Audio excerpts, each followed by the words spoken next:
To the historic day in Washington, Congress officially launching an impeachment inquiry of President Donald J. Trump. House Speaker Nancy Pelosi says this is only a first step. But President Trump is calling it a witch hunt.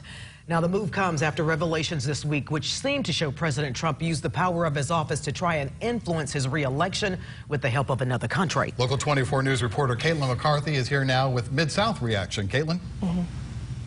Well, Richard, a whistleblower complaint has exposed at least one call between President Trump and the Ukrainian president. Did the president take away military aid, or unless Ukraine investigated former Vice President Joe Biden and his son? That's what the impeachment inquiry will investigate. And tonight, from members of Congress to average voters, Mid-Southerners have an opinion. People always want to know what's going on with their president. Roger Marshall of Memphis is on the fence, but hopes voters will learn more now that House Speaker Nancy Pelosi is launching an impeachment inquiry of President Trump.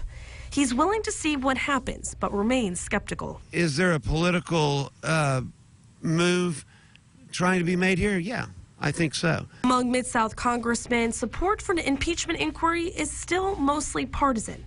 Memphis Democrat Steve Cohen says we are a nation of laws and no one is above the law. Adding this week, quote, "We learned that the president has abused his power and broken the law by pressuring a foreign government to investigate a political opponent."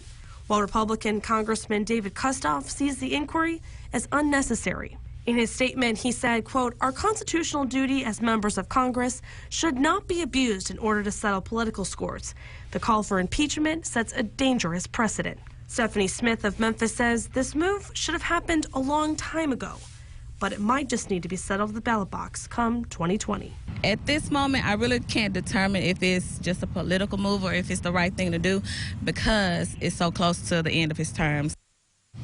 And it was interesting to me how many people we approached today and how few wanted to talk about it. Maybe they're tired of the constant controversy or just don't want their neighbors to know how they feel.